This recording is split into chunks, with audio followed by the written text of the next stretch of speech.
আসসালামু আলাইকুম প্রিয় দর্শক, আমাদের এই অন্তর্বর্তীকালীন সরকারের স্থানীয় সরকার মন্ত্রণালয়ের উপদেষ্টা, উনি আবার একই সঙ্গে যুব ও ক্রীড়া মন্ত্রণালয়ের উপদেষ্টা জনাব আসিফ মাহমুদ সজীব ভুঁইয়া, তিনি আজকে আজ বৃহস্পতিবার 24শে এপ্রিল আজ উনি একটা ফেসবুকে স্ট্যাটাস দিয়েছেন। সেই স্ট্যাটাসটা দিয়েছেন যে গতকাল, এটা আমিও পেয়েছিলাম, অনেকেই পেয়েছেন, গতকাল আমরা জেনেছি যে ওনার পিতা একটা এলজিআরডি একটা ঠিকাদারি লাইসেন্স দিয়েছিলেন। তো মন্ত্রীর পিতা, যে মিনিস্ট্রিতে উনি মন্ত্রী অথবা উপদেষ্টা, তো মন্ত্রী, যে মিনিস্ট্রির উনি উপদেষ্টা, সেই মন্ত্রণালয়ের ঠিকাদারির লাইসেন্স ওনার পিতা নিয়েছেন। এবং এটা একটা ভয়ঙ্কর ব্যাপার কিন্তু, কারণ উনি যখনই যেখানে ঠিকাদারি পাওয়ার জন্য, কাজ পাওয়ার জন্য যখন অ্যাপ্লাই করবেন, ওনারটা যোগ্য কি অযোগ্য, ওনাকে কাজ দেওয়া ঠিক কি বেঠিক, তার চেয়ে বড় কথা, যখন নাকি সেই ইঞ্জিনিয়ার এবং অন্যান্য যারা থাকবেন তারা যখন দেখবেন যে তাদের মন্ত্রণালয়ের সর্বোচ্চ ব্যক্তির পিতা তিনি, তখন তারটা কিন্তু বাতিল করাটা কঠিন হয়ে যাবে। বাংলাদেশের যে রাজনৈতিক কালচার, বাংলাদেশের যে প্রশাসনিক সংস্কৃতি, সেখানে কঠিন না, রীতিমতো অসম্ভব হয়ে যাবে। যে কাজে উনি চাইবেন সেই কাজে উনি পাবেন। তো এই যে একটা ভয়ঙ্কর বিষয়, গতকালকে আমি পেয়েছিলাম, আমার কাছে ওই ওনার যে লাইসেন্সের যে কপিটা এসেছিল, ওটা আমার কাছে না অবাস্তব লেগেছিল। আমার কাছে মনে হয়েছিল এও কি সম্ভব। তো এটা আজকে আমি গতকালকে বলেছিলাম আর একটু রিচেক করার জন্য আমি একটু চেষ্টা করছিলাম। তার আগেই আজকে সকালে যখন আমি জানতে পেরেছি ঘটনা সত্য, তার আগেই দেখলাম আজকে আমাদের আসিফ মাহমুদ সজীব ভুঁইয়া সাহেব নিজেই একটা ফেসবুকে স্ট্যাটাস দিয়েছেন এবং উনি বাবার হয়ে ক্ষমা প্রার্থনা করেছেন।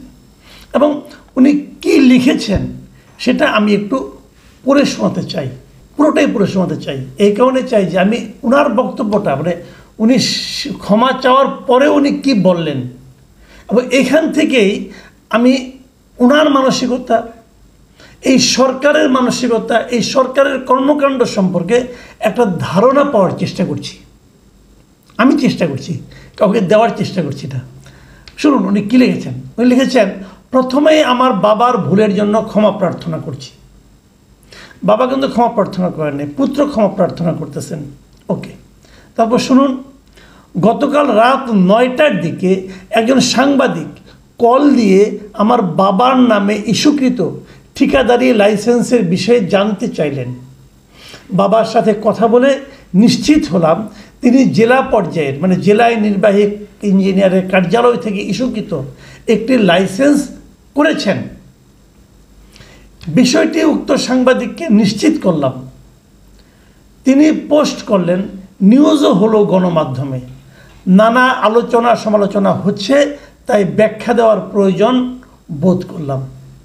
ঘটনাটা মোটামুটি বোঝা গেল, কিন্তু উনি ব্যাখ্যা দিচ্ছেন কেন?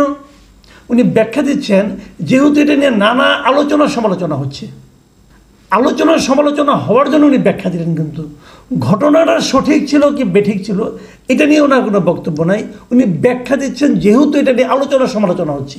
যদি আলোচনা সমালোচনা না হতো তাহলে কি উনি ব্যাখ্যা দিতেন না? উনি কি অ্যাকশন নিয়েছেন দেখুন। যার কাছ থেকে লাইসেন্সটি পেয়েছেন, যে প্রকৌশলী কাছ থেকে পেয়েছেন, সেই নির্বাহী ইঞ্জিনিয়ার যিনি আছেন, উনি কি জানতেন না এই লোকের পুত্র ওনাদের মন্ত্রী? ওনার কিন্তু উচিত ছিল তখনই তার মন্ত্রীকে ইনফর্ম করা। আমার ধারণা করেছেন, পুত্র বলেছেন দিয়ে দেন, বাবা চাইছে, নিশ্চয়ই আমাদের কোনো ধান্দা ছিল। অথবা যদি নাও দিয়ে থাকেন তাহলে ওনাকে কিন্তু বলা উচিত, ভাই তুমি কেন ইনফর্ম করো না? অনেকে, সবাই তো আর মন্ত্রীর মতো অত প্রাজ্ঞ নন, অত জ্ঞানী নন। অনেকে অনেকভাবে লোভের কারণে প্রভাবিত হতে পারেন।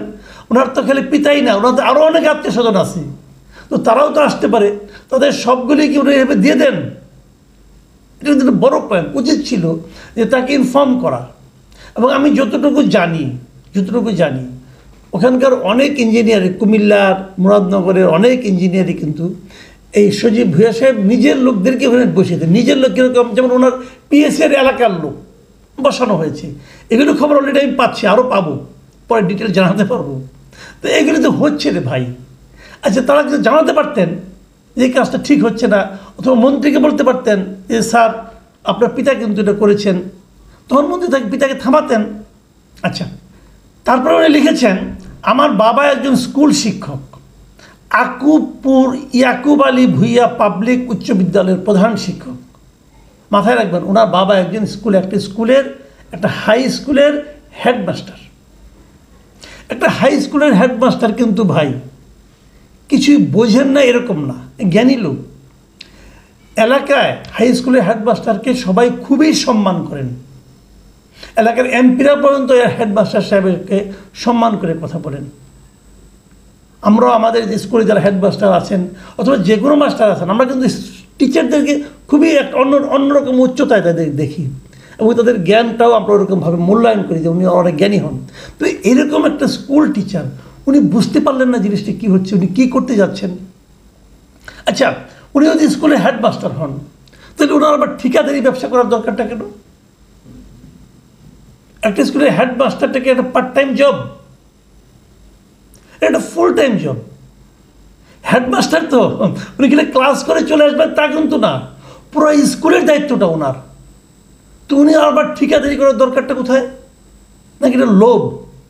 এরকম একজন লোক, তাহলে এই যদি তার মন মানসিকতা হয়, এই যদি তার অর্থের প্রতি লোভ থাকে, তো ওনার তো হেডমাস্টার হওয়া উচিত না, অথবা হওয়ার পর থাকা উচিত না, ওনার তো কিন্তু রিজাইন করা উচিত আমি মনে করি। এই লোক কী করে এখনও হেডমাস্টার থাকেন, যাদের এরকম একটা ঠিকাদারির প্রতি লোভ থাকে এখনই, এবং চাকরি থাকাকালীন? এটা কি হলো ভাই? আচ্ছা, তারপর উনি কী বলেছেন, স্থানীয় একজন ঠিকাদার কাজ পাওয়ার সুবিধার্থে বাবার পরিচয় ব্যবহার করার জন্য বাবাকে লাইসেন্স করার পরামর্শ দেন।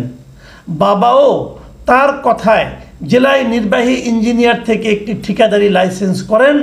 রাষ্ট্রের যে কোনো ব্যক্তির ব্যবসা করার উদ্দেশ্যে যে কোনো লাইসেন্স করতেই পারে। ঠিক আছে, করতে পারে, মানলাম। আগে যে কথাগুলি বলেন সেগুলি একটু বলি। একজন ঠিকাদার কাজ পাওয়ার সুবিধার্থে ওনাকে পরামর্শ দেন আপনাকে লাইসেন্স করেন। তো কাজ পাওয়ার সুবিধার্থে মানে এটা কি?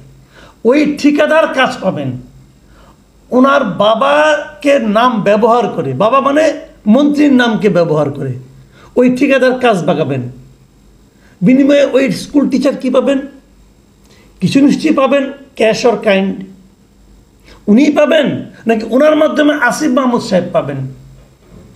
বিষয়টা কিন্তু জটিল হয়ে যাচ্ছে, বোঝার চেষ্টা করেন। একজন বয়স্ক মানুষ ওনাকে, এবং স্কুলের হেডমাস্টার ওনাকে একজন ঠিকাদার বলল যে চাচা আপনি যদি লাইসেন্সটা করেন তাহলে আমি কাজ পাই।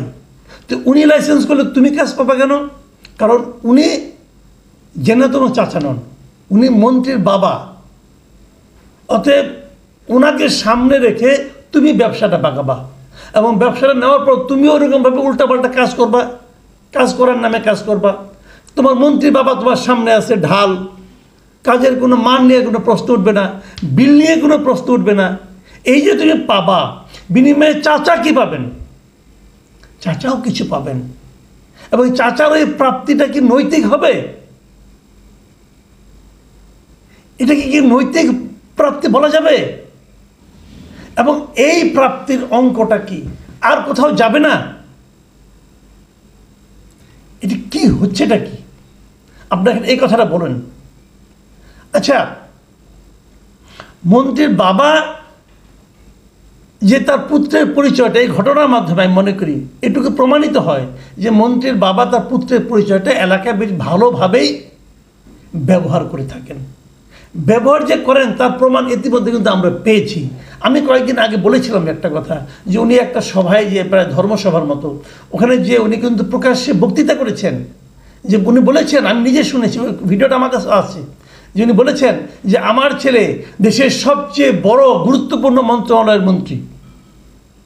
উনি এই এলাকায় কয়েকটা মসজিদে কি 10 লাখ টাকা দিয়েছেন বলেছেন। উনি এগুলো বলার মাধ্যমে কি প্রমাণ করার চেষ্টা, তারপরে এটাও বলেছেন যদি আপনারা চান তাহলে উনি ইলেকশন করবেন। ইলেকশন কিভাবে করবেন? উনি তো এনসিপির কেউ না। উনি তো বলেন যে আমি এনসিপি করি না, এনসিপিও বলে উনি আমাদের সঙ্গে নাই। তাহলে এনসিপিতে উনি ইলেকশন করা কনফার্ম হয়ে গেল। ওই এলাকার সমস্ত লোক জানে যে আসিফ মাহমুদ সজীব ভুঁইয়া আগামীতে ইলেকশন করবেন এনসিপির হয়ে, সবাই জানে যে তারা একটা প্রমাণ দিচ্ছি আমি। কদিন আগে ওখানে বিএনপির একটা জনসভা হয়েছিল, পার্শ্ববর্তী একটা ইউনিয়নে এনসিপিও একটা জনসভা করেছিল। সেই এনসিপির জনসভায় প্রধান অতিথি কে ছিলেন? প্রধান অতিথি ছিলেন এই মন্ত্রীর পিতা, মানে এই সজীব ভুঁইয়ার পিতা, আসিফ মাহমুদ সজীব ভুঁইয়ার পিতা সেখানে প্রধান অতিথি ছিলেন। কোন বিবেচনায় থাকতেই পারেন, একটা স্কুলের হেডমাস্টার, মুরব্বী মানুষ এরকম একটা জনসভায় থাকতেই পারেন, কিন্তু সবাই তো জানে যে সজীব ভুঁইয়ার পিতা হওয়ার কারণেই তাকে ওখানে প্রধান অতিথি করা হয়েছে। তার মানে পুত্রের এই ক্ষমতাধর পুত্রের এই পরিচয়টা উনি মোটামুটি ভালোই ব্যবহার করেন এলাকায়, এবং এই ব্যবহারের মাধ্যমে মানুষের কাছ থেকে বাড়তি শ্রদ্ধা পান কিনা জানি না, সমীহটা পান, এটা আমি শিওর। লোকে ওনাকে সমীহ করেন। এই সমীহটা পাওয়া, এটাও কি নৈতিকতার মধ্যে, নৈতিকতার বিচারে ভালো কিছু হয়? ভালোবাসা পেলে ওটাই বুঝতে পারতাম, সেটা কি হয়? দেখুন, এরপরে সজীব ভুঁইয়া কী লিখেছেন? তিনি লিখেছেন, তবে আমি সংশ্লিষ্ট মন্ত্রণালয়ে দায়িত্বরত থাকা অবস্থায় বাবার ঠিকাদারি ব্যবসায় জড়ানো স্পষ্টভাবেই কনফ্লিক্ট অফ ইন্টারেস্ট বিষয়টা বোঝানোর পর আজ বাবার আবেদনের প্রেক্ষিতে লাইসেন্সটি বাতিল করা হয়েছে। বাবা হয়তো কনফ্লিক্ট অফ ইন্টারেস্টের বিষয়টি বুঝতে পারেননি, সেজন্য বাবার পক্ষ থেকে ক্ষমা প্রার্থনা করছি। একটা স্কুলের হেডমাস্টার, উনি কনফ্লিক্ট অফ ইন্টারেস্ট বোঝেন না? কি বললেন? তার মানে ওনার স্কুলে ওনার পুত্র, হয়তো ওনার পুত্র ওনার স্কুলে পড়াশোনা করেছে, হতে পারে, নট আনলাইকলি। তাহলে ওনার পুত্র যখন ওনার স্কুলে পড়েছে, সেই স্কুলের খাতা উনি কীভাবে দেখেছেন? উনি কি দেখেছেন, নাকি কাউকে দেখতে বলেছেন, নাকি অন্য কেউ দেখেছে, উনি কোনো প্রভাব বিস্তার করেননি? এখন তো আমার সন্দেহ হচ্ছে, দুটার দিয়ে স্বভাব আছে। উনি তো কনফ্লিক্ট অফ ইন্টারেস্ট একদিন বুঝতেনই না, তো হতেই পারে একটা হাই স্কুলের হেডমাস্টার কনফ্লিক্ট অফ ইন্টারেস্টটা বুঝেন না। এটা যদি বিশ্বাস করতে হয়, তাহলে তো হাই স্কুলের টিচারদের সম্পর্কে মানুষের ধারণাই পাল্টে যাবে ভাই। এটা হলোটা কি? আবার উনি স্টুডেন্টদের কী শেখাবেন? এই কনফ্লিক্ট অফ ইন্টারেস্ট মানুষ, স্টুডেন্টরা তো স্কুল লাইফ থেকে শিখে আসে যে কী করা যাবে, কী করা যাবে না। দেখুন, আমি এটাই ওনার শেষ বক্তব্য, নিয়ে আর কিছু বলেন। উনি পরে বলেছেন যে এই মধ্যবর্তী লাইসেন্স নেওয়ার পর এই সময় উনি এই লাইসেন্স ব্যবহার করে কোনো কাজের জন্য আবেদন করেন না। এগুলি বলছেন, এগুলি ঠিক আছে, মানতে রাজি আছি, আবেদন করেননি, পাননি, সেটা অন্য হিসাব। কিন্তু আমার বক্তব্যটা আমি শেষ করি, বেশি লম্বা করবো না। একটা জিনিস হলো কি, বিষয়টা ধরা পড়েছে বলে কিন্তু এত আলোচনা হলো। ধরা না পড়লে চলতো। এবং এটাই কি উনি একমাত্র কাজ করেছেন? আরও কত কিছু যে ধরা পড়েনি, অথবা ধরা পড়লেও আলোচনা হয়নি, বলা বলি হয়নি, মিডিয়ায় আসেনি, তেমনও তো থাকতে পারে। সেগুলো কি দেখা হচ্ছে? এই বিষয়গুলো আমি মনে করি সরকার প্রধানের উচিত সচেতন হওয়া। তো বলে লাভ নাই।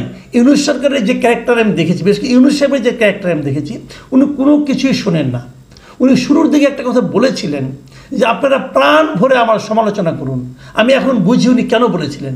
উনি বলেছিলেন এই চিন্তা থেকে, আপনারা যতই সমালোচনা করুন, আমি তার কিছুই শুনবো না, কোনো ব্যবস্থাও নেব না।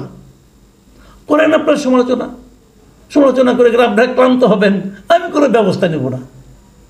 যদি ব্যবস্থা না হতো, যদি কোনো সেন্সেবল কান্ট্রি হতো, যদি কোনো সেন্সেবল গভর্নমেন্ট হতো, কেবল এই ঘটনার প্রেক্ষিতে, এই ঘটনার আলোকে অনেক কিছু ঘটতে পারত। কিন্তু এই সরকারের সেটা ঘটানোর ইচ্ছাও নাই, ক্ষমতাও নাই। অতএব দেশ এভাবেই চলবে। আপনারা মেনে নেবেন, চিৎকার চেঁচামেচি করবেন, একসময় ক্লান্ত হয়ে ঘুমিয়ে যাবেন। মোটামুটি ঘুম পাড়ানোর একটা ব্যবস্থা এই সরকার আমাদের করে রেখেছে। প্রিয় দর্শক, এখন এ পর্যন্তই। আল্লাহ হাফেজ।